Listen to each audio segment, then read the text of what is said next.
La vallée oubliée.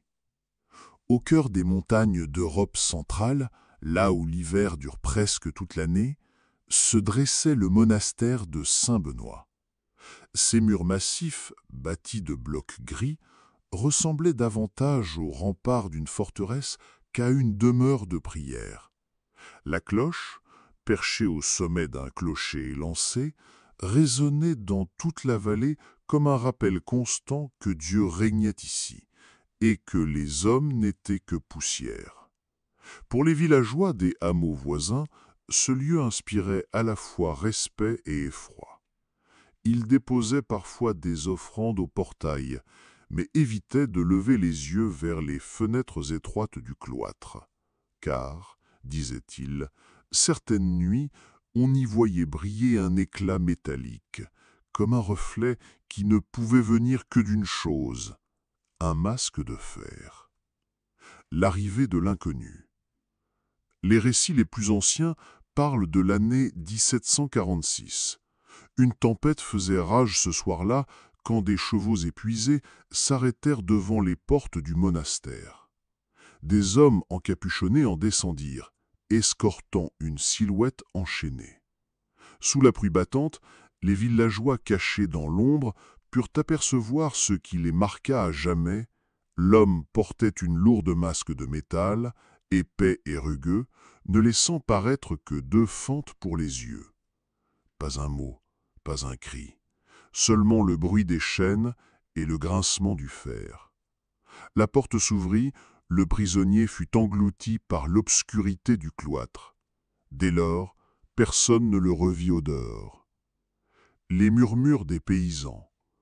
À la taverne du village, les conversations tournaient sans cesse autour de cet étranger. « C'est un hérétique », disaient certains. « Non, un noble déchu que l'Église cache pour éviter un scandale », répondaient d'autres. Ou pire encore, un démon enchaîné que seuls les moines osent garder. Mais une chose revenait toujours, les nuits de grand vent, on entendait des hurlements étouffés venant du monastère, des cris si humains, si désespérés qu'ils glaçaient le sang. Le moine masqué. À l'intérieur, les novices qui servaient au réfectoire chuchotaient entre eux. Ils l'avaient aperçu, parfois, conduit d'une cellule à une autre, une silhouette grande et voûtée, vêtue de la bure noire des bénédictins, mais toujours avec ce visage de fer impénétrable.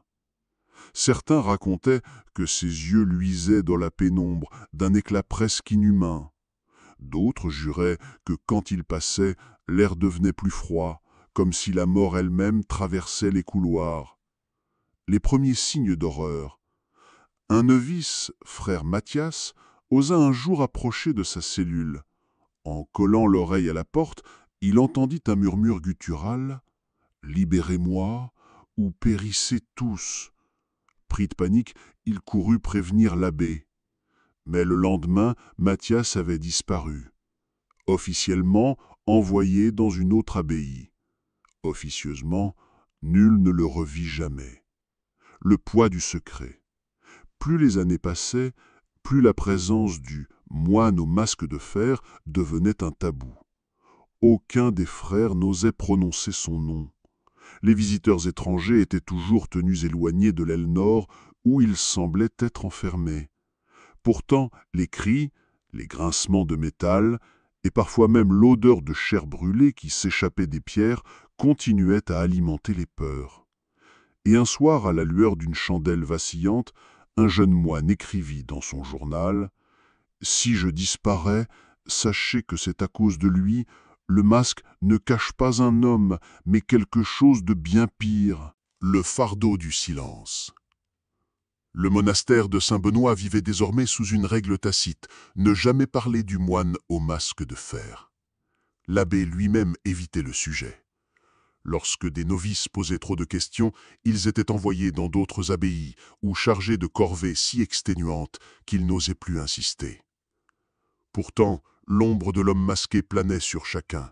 Les chants grégoriens, censés élever les âmes, semblaient résonner comme des prières désespérées contre une menace invisible. L'aile nord. Une partie du monastère, l'aile nord, avait été condamnée.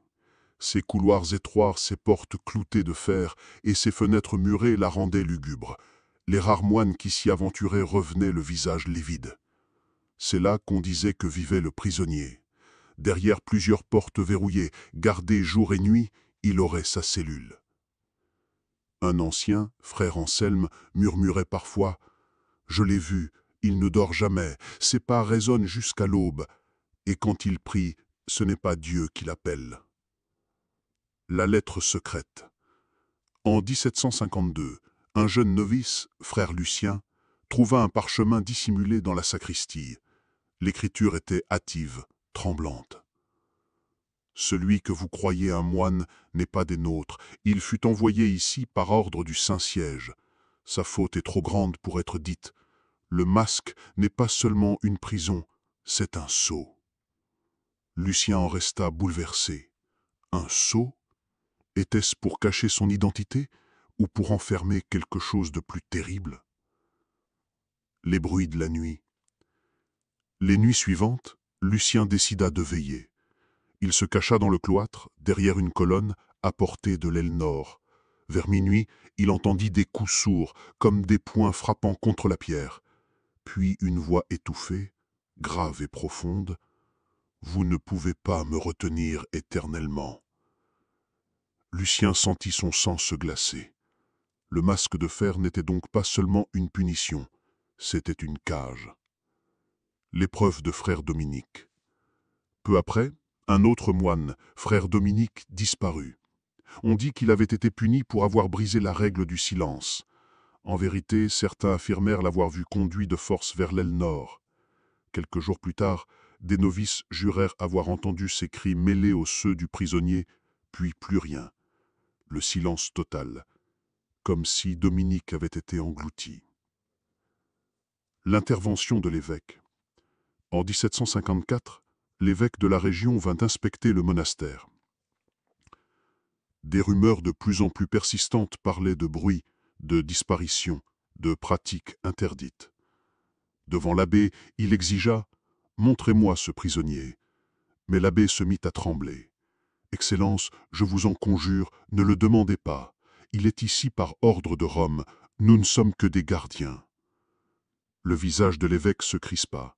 Après un long silence, il dit seulement « Alors priez, et continuez à prier. » Il quitta le monastère le soir même, sans bénir les frères ni partager leur repas.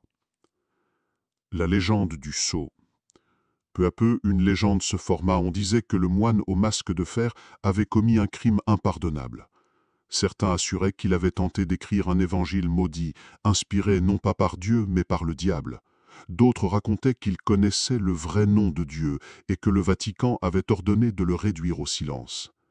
Mais le plus terrifiant restait cette idée que le masque lui-même n'était pas une punition, mais un sceau sacré pour contenir ce qui se cachait derrière.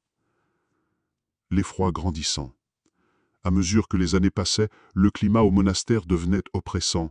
Plusieurs frères demandaient à être transférés, d'autres sombraient dans la folie.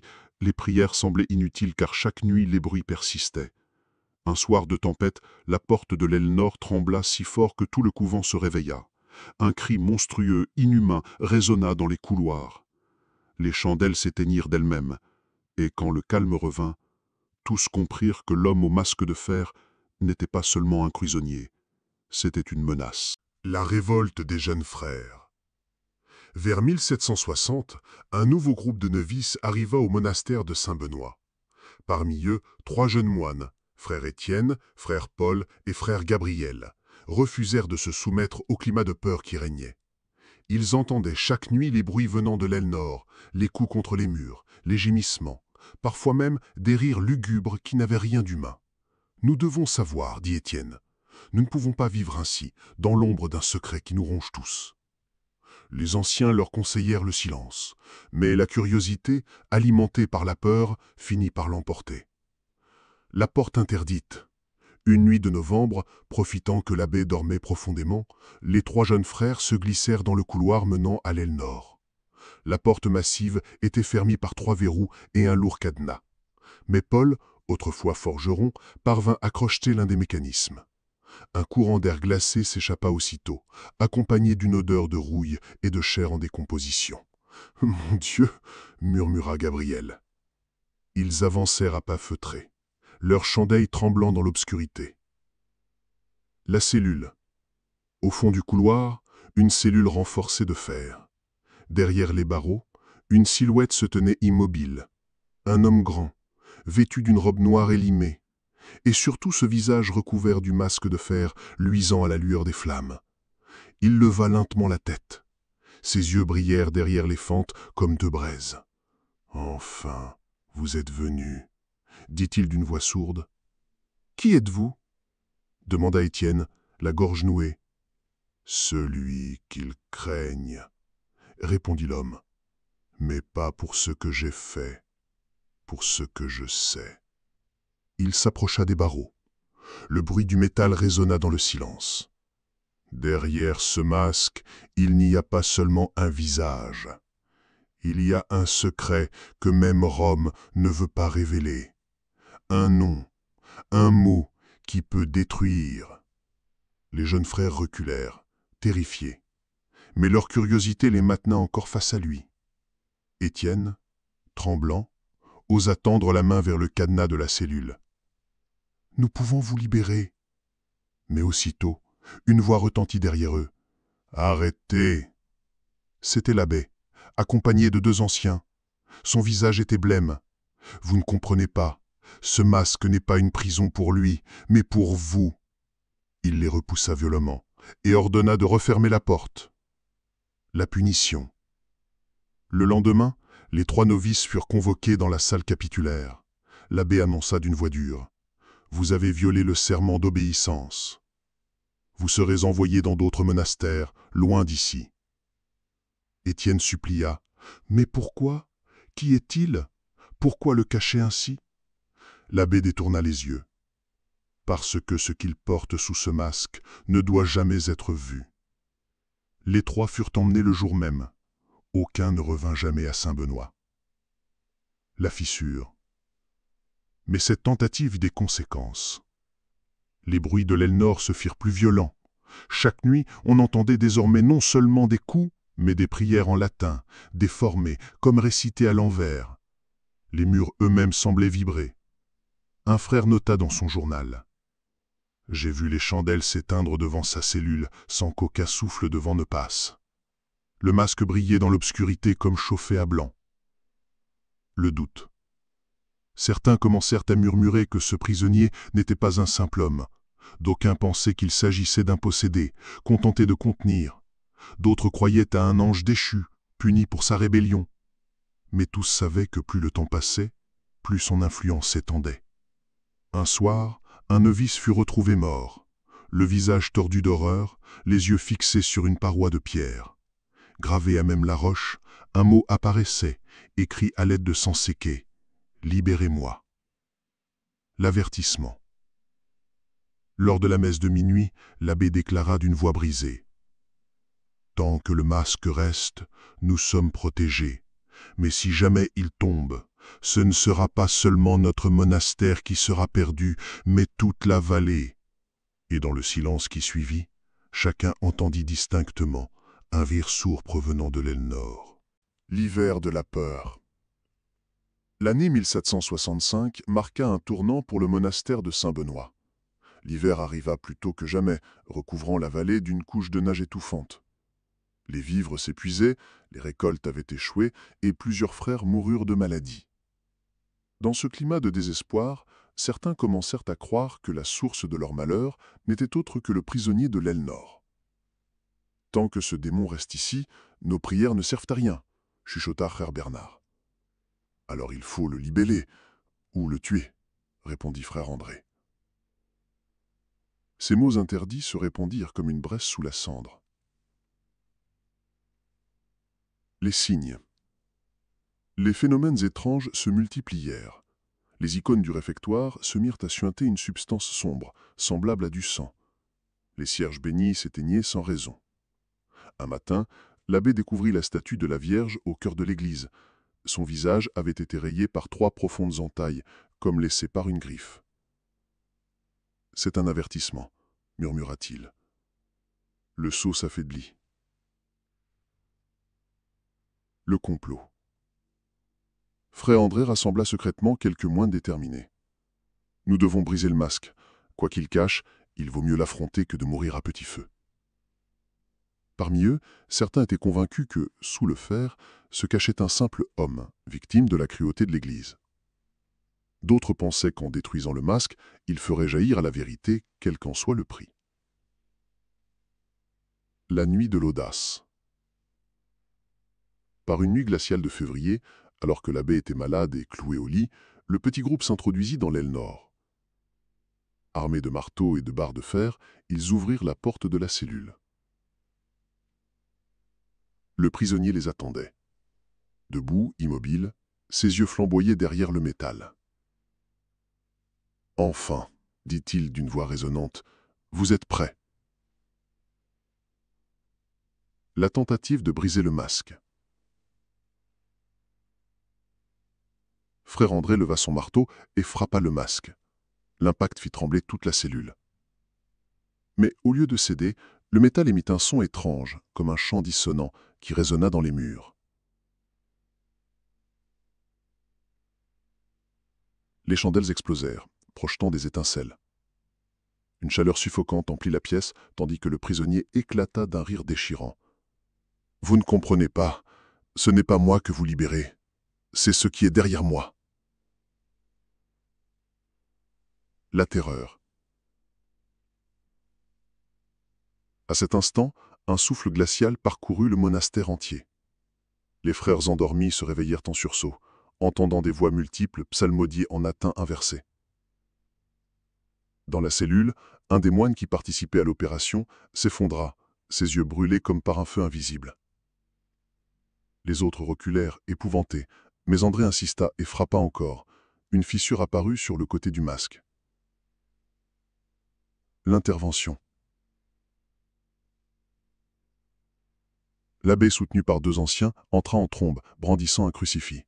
« Arrêtez !» cria-t-il. « Vous jouez avec ce que vous ne pouvez pas contrôler. » Il s'avança vers le prisonnier, qui recula d'un pas, grondant comme une bête. Le crucifix semblait repousser l'aura oppressante, et l'abbé ordonna de refermer la cellule. Les conspirateurs furent saisis, enchaînés, condamnés à un jeûne sévère et à la réclusion. Mais le mal était fait. Le masque n'était plus intact. Les conséquences. Les jours suivants, les phénomènes devinrent insoutenables. Des rats envahirent le monastère malgré le froid. Les cloches sonnèrent d'elles-mêmes en pleine nuit. Et surtout, un moine jura avoir vu dans le reflet de l'eau bénie, non pas son propre visage, mais le visage du prisonnier sans son masque, une vision monstrueuse, aux traits humains déformés, les yeux noirs comme le vide. La confession de l'abbé. Affaibli, l'abbé réunit les frères dans la salle capitulaire. « Vous méritez de savoir, dit-il. Cet homme fut envoyé ici par ordre direct de Rome. Il avait découvert des écrits anciens, des prières interdites, capables d'invoquer ce qui ne doit pas être invoqué. Le masque fut forgé comme un sceau, béni par les plus grands exorcistes. Tant qu'il le porte, l'abomination est contenue. Mais, si jamais le fer cède, alors ce n'est pas seulement lui qui sera perdu. C'est nous tous. » Un silence de plomb suivit. Chacun comprit que la fissure du masque annonçait la fin d'un équilibre fragile. La prophétie. Cette nuit-là, une inscription apparut gravée sur la pierre de la chapelle, comme tracée par une main invisible. Quand le masque tombera, le monde se souviendra. Le masque brisé. La fissure sur le côté du masque semblait minuscule, mais elle changea tout. Chaque jour, le métal se teintait d'une couleur plus sombre, comme s'il s'oxydait de l'intérieur. La lumière des chandelles, en se reflétant, donnait l'impression que des ombres palpitaient derrière le fer. Les moines rapportaient que l'air autour de la cellule devenait irrespirable, saturé d'une odeur de soufre. Certains qui avaient veillé près de la porte revenaient malades, leurs yeux rougis, leurs mains couvertes de cloques. « Le sceau s'effrite, » soupira l'abbé, « et nous ne possédons plus les moyens de le reforger. » Les visions. Peu à peu, plusieurs frères furent victimes d'hallucinations. Frère Antoine affirma avoir vu le prisonnier marcher librement dans les couloirs, bien que la cellule soit restée verrouillée. Frère Pierre, quant à lui, se réveilla en hurlant. Il avait rêvé que le masque tombait, révélant un visage sans peau, une gueule béante qui aspirait la lumière elle-même. Les cauchemars se multiplièrent, si semblables qu'on aurait dit qu'ils provenaient d'une même source. Les murmures du prisonnier.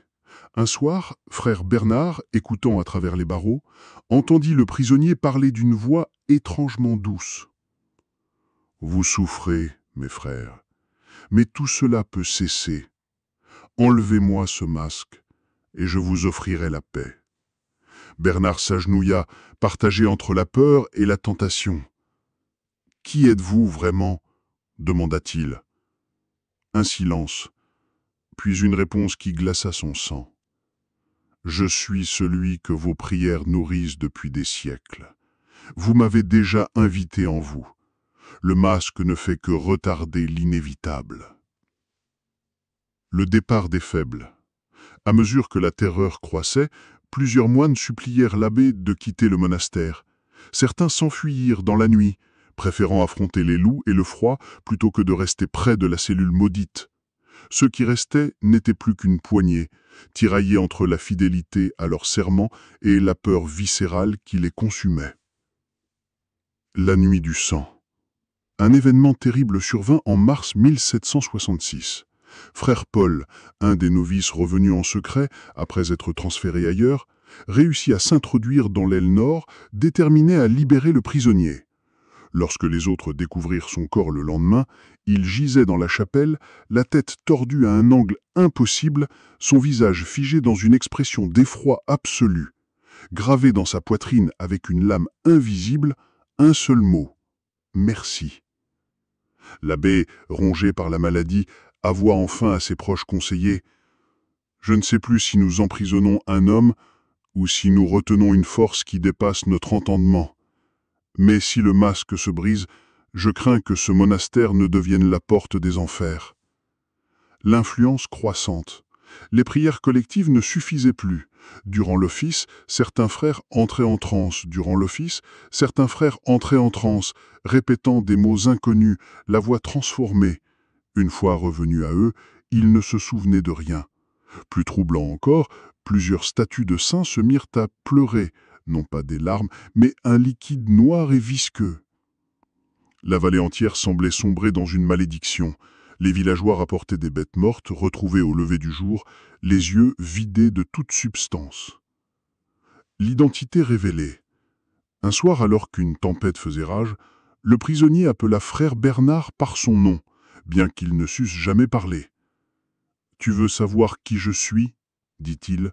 « Regarde dans ton cœur, et tu verras que je n'ai jamais été étranger. » Bernard, horrifié, sentit une vérité indisible se frayer un chemin dans son esprit.